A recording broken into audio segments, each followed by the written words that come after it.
Welcome to Russian History Retold, episode number 198, the 1991 Soviet Coup d'etat attempt. Yes, I know, I promised you that my next episode was going to be about the last two Rurik dynasty czars of Russia, Fyodor III and Ivan the Terrible. But I came across this topic and knew I had to cover it. I promised to get to the two of them soon enough, as I have another topic I want to cover next time that really intrigued me as well. We'll get into that later. While the Western world glorifies Mikhail Gorbachev, people in Russia and many of the other Soviet states view him as a pariah and the leading cause of the collapse of the USSR.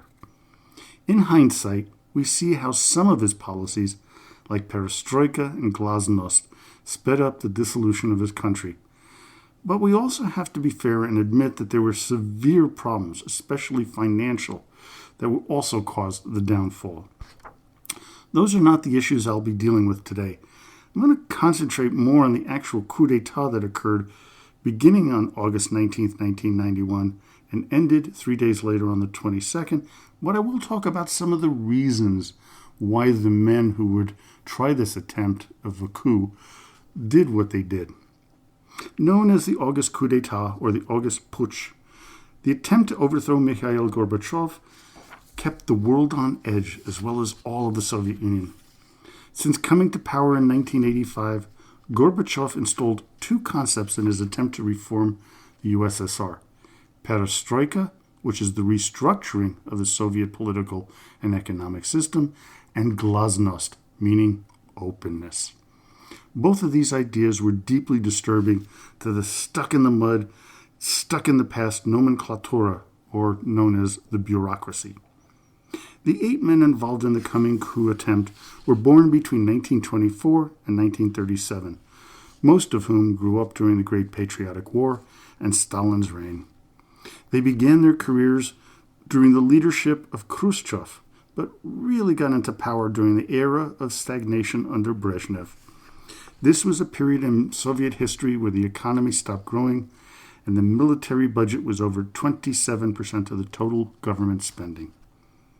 The influence of the time of Brezhnev on the bureaucrats was immense. They had little knowledge of how bad things were financially and believed that the communist system was strong enough to carry them through any struggles.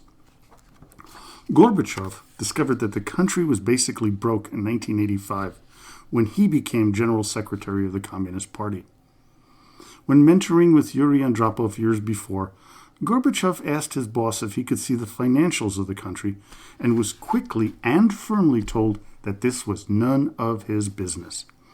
It was apparent that the leadership back then already knew the shape of the budget and the economy, and it was not good. Gorbachev believed that what was needed was a restructuring of the system and not a total teardown. Perestroika and glasnost were the answer in his mind.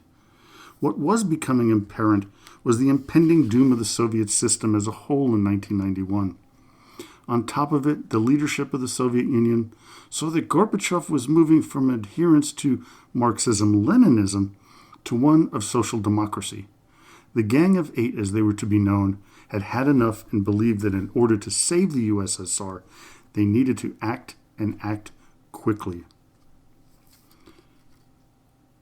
The main reason they thought they needed to pull off the coup was the proposal by Gorbachev to restructure the USSR into a new entity called the Union of Sovereign States, which would become the basis for the CIS, or the Commonwealth of Independent States, which formed when the founding republics signed the Belovezh Accords on December 8, 1991.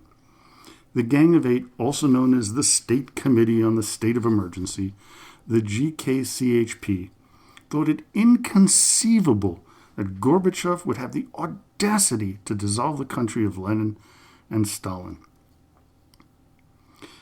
The 8 men that would instigate the attempted coup were Vice President Gennady Yanayev, Prime Minister Valentin Pavlov, Head of the KGB Vladimir Koryuchkov, Minister of Defense Dmitry Yazhov, Minister of the Interior Boris Pugo, member of the CPSU Central Committee Oleg Baklanov, chairman of the Peasant Union Vasily Starodubtsev, and the president of the Association of the State Enterprises in Objects of Industry, Transport, and Communications. I love the titles of Soviet bureaucrats, just fabulous names.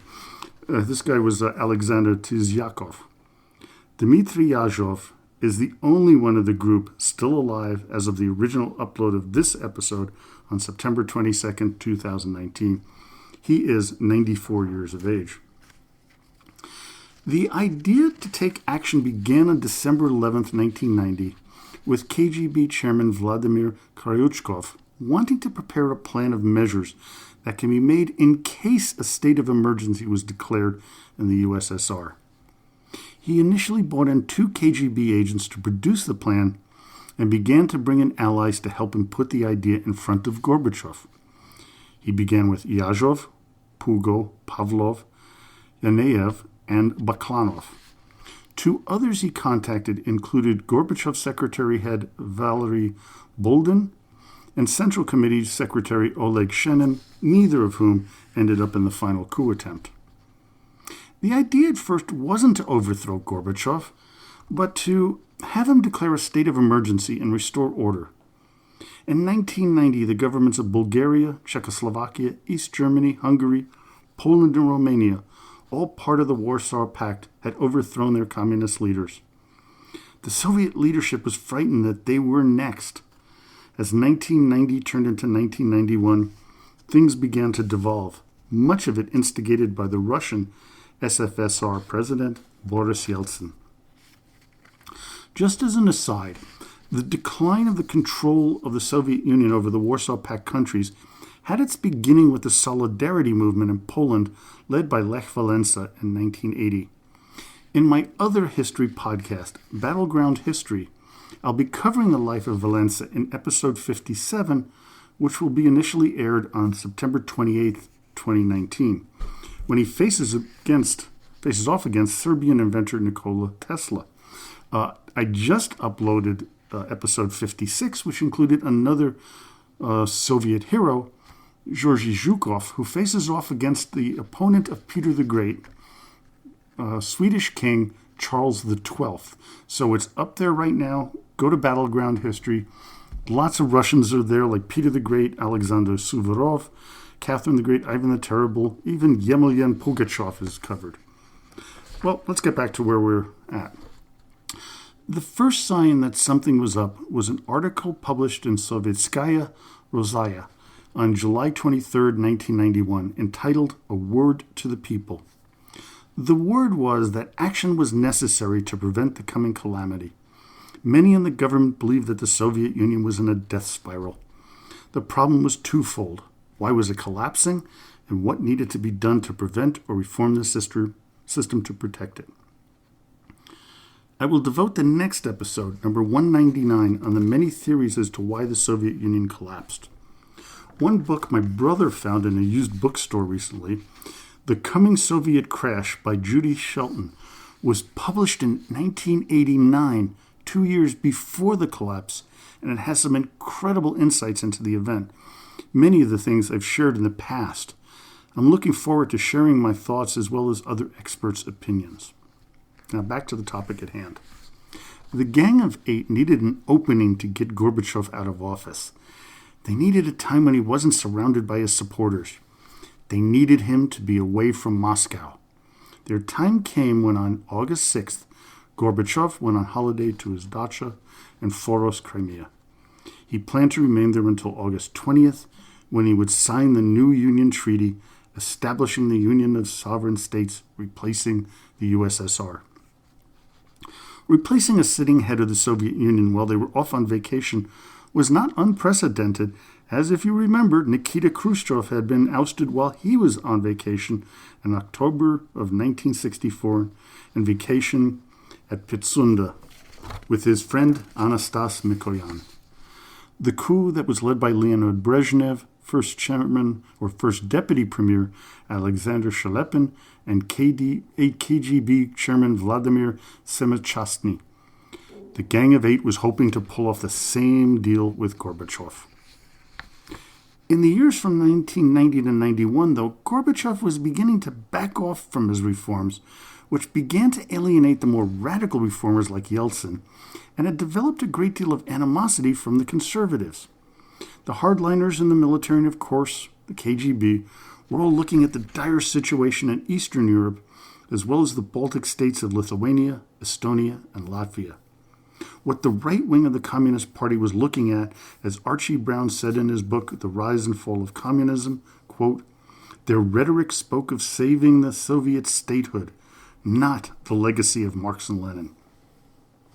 Brown further states, quote, by the mid-1980s, few of them any longer believed that socialism would spread to Western Europe, but they were totally unprepared for its disappearance in Eastern Europe. For many, the response was a backlash against Gorbachev and perestroika.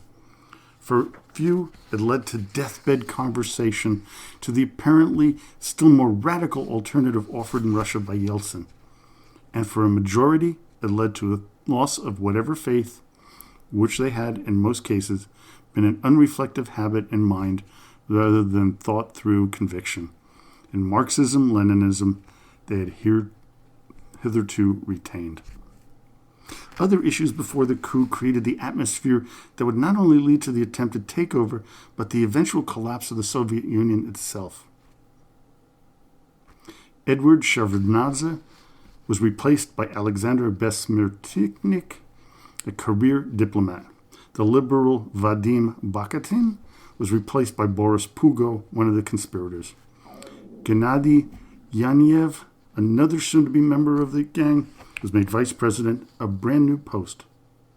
Yanev was thought to be loyal to the man who placed him in the new position, but he too would join the coup. None of these men were competent in any way, shape, or form in their jobs, which helped cause the situation to spiral downward. In March of 1991, Gorbachev had changed the Soviet system he inherited from Konstantin Chernenko in 1985, but he fiercely wanted to save the Soviet state. Gorbachev stated, quote, do you believe it essential to preserve the USSR as a renewed federation of equal sovereign republics in which the rights and freedoms of a person of any nationality will be fully guaranteed? As Archie Brown points out, quote, 6 republics, Estonia, Latvia, Lithuania, Armenia, Georgia, and Moldova, refused to hold the referendum he wanted to have voted on. By going ahead with the vote without them, Gorbachev was implicitly accepting the possibility that some republics might secede. I find the next line highly interesting and something I did not know. Quote, the right of secession was actually incorporated in the Soviet Constitution and had been there since Stalin's time. I don't think anybody was going to secede because you know what Stalin would do to them.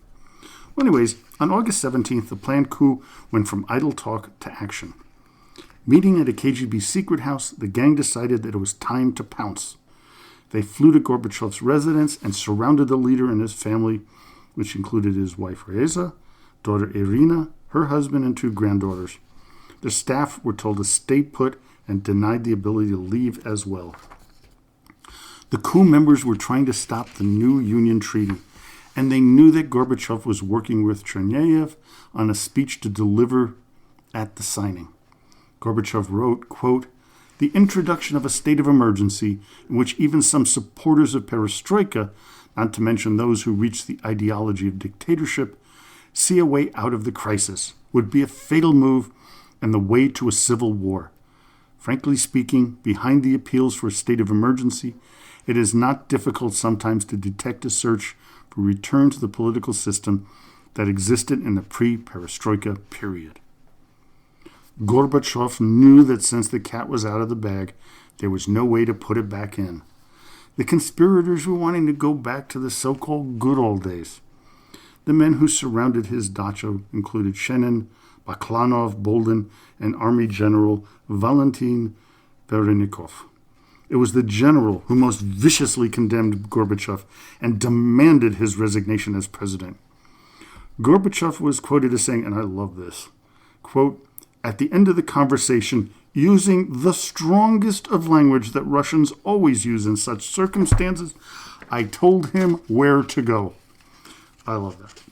When Varenikov was interrogated after being arrested post-coup, he complained that Gorbachev had used, quote, unparliamentary expressions when addressing the group. I guess Mikhail had a pretty good temper at the time. It was right about here that the plot began to unravel. While Baklanov had told Gorbachev that Boris Yeltsin had been arrested, Kryuchkov had rescinded the arrest warrant at the behest of Lukyanov. This was, as Archie Brown points out, quote, a monumental error. The country had heard of the State Committee for the State of Emergency had taken control of the country. Kryuchkov called Yeltsin and tried to convince him to join the coup because he was having so many problems with Gorbachev. But that, as you know, failed miserably. Due to their fumbling the arrest warrant on Yeltsin, they gave him time to head over to the Moscow White House, the home of the Russian parliament, and counter the attempted coup at 9 a.m. on the morning of August 19th.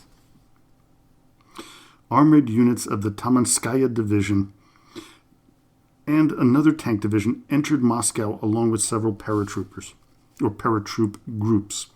4 Russian SFSR deputies were held by the KGB at an army base near Moscow. This further makes the lack of detention of Boris Yeltsin baffling.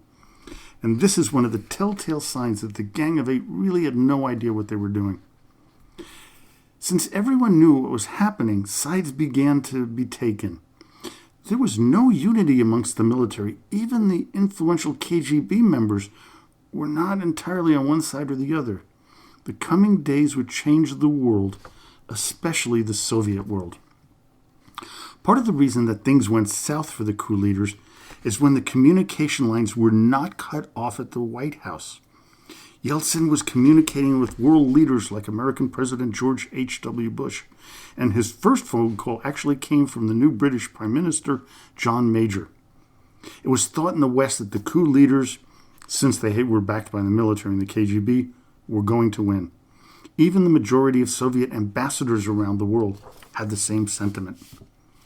A state of emergency was declared in Moscow as people from all over the city began to gather at the White House, erecting barricades. One of the coup leaders, Gennady Yanayev, declared at the press conference at 5 p.m. that Gorbachev was, quote, unquote, resting. He also said, over these years, he's got very tired and needs some time to get his health back.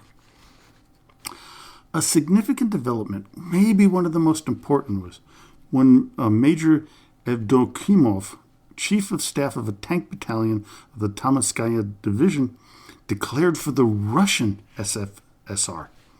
It is here that we have that iconic moment in world history when Boris Yeltsin climbed on top of one of the tanks with a bullhorn in hand and addressed the crowd. And yet another blunder of the coup. They did not gain control of the Soviet state media as Yeltsin's speech was carried on that night's news. The people now knew that some serious stuff was happening and something was about to hit the fan. On August 20th, an order was sent down that Moscow was under curfew, which meant that an attack on the White House was imminent. Alpha Group Commander General Viktor Karpukhin, other senior officials, such as General Alexander Lebed, began to assess the situation by walking around in the crowd. After reviewing the state of affairs, it was believed that any attack would result in extreme bloodshed. Lebed talked to his superior, Pavel Grachev, and both decided that it would be best if they informed the leaders of the White House protest that an attack was coming and gave them the exact time of 2 a.m. At 1 a.m., barricades were being put in a tunnel to block troops from moving forward. 3 men, Dmitry Komar, Vladimir Usov, and Ilya Krychevsky, were killed while putting street cleaning equipment and buses in the tunnel. According to Sergei Parkhomenko, who was with the people at the White House, quote, those deaths played a crucial role. Both sides were so horrified that it brought a halt to everything. The incidents convinced Alpha Group and other commanders to stop their move toward the White House, with many deciding to withdraw the troops from Moscow. The coup was coming unraveled. At 8 a.m., the Gang of Five was desperate to come up with a solution to their dilemma. They decided to send Kryuchkov, Yazhov, Baklanov, Tizyakov, Anatoly Lukyanov, and Deputy CPSU General Secretary Vladimir Ivashko to Crimea to meet Gorbachev. Mikhail basically told them to go to hell and refused to meet with any of them. He declared the coup illegal and instigated an investigation of the coup. 3 days later, after it started by the Gang of Eight, it was over. On August 22nd, the Gorbachevs and their entourage returned to Moscow. Kryuchkov, Yazhov, and Tizyagov were arrested early that morning when they returned from Crimea. Boris Karlovich Pugo and his wife Valentina Ivanovna killed themselves on the 23rd, although we don't know if she killed herself or he killed her and then pulled a gun on himself. Pavlov, Vasily Starodubtsev, Baklanov, Boldin, and Shenin were arrested on the 24th. Also, on the 24th of August, Mikhail Gorbachev resigned as the head of the Communist Party of the Soviet Union, replaced by Vladimir Ivashko, who in turn resigned 5 days later when the Supreme Soviet basically closed up shop. Yeltsin and the Russian SFSR began to take control of all communist assets, dismantling a country that had been formed in 1922, ending it 69 years later. By August 27th, the first of the Soviet nations declared independence when Moldova made their announcement. On December 8th, the leaders of Russia, Ukraine, and Belarus, Boris Yeltsin, Leonid Kravchuk, and Stanislav Shushkevich, declared with the Belavezha Accords that the Soviet Union had ceased to exist, quote, as a subject of international law and geopolitical reality. The upshot of the attempted coup and the aftermath was not that the Gang of Eight would save the Soviet Union. Instead, they accelerated its destruction. The ultimate irony is that the coup members had berated Gorbachev for not using force to subdue the breakup of the Warsaw Pact, and yet they were unwilling to use any power to do so. The questions being asked in hindsight is whether the proposed new Union Treaty would have saved part of the USSR, turning it instead into a federation of independent republics under a common leader and government.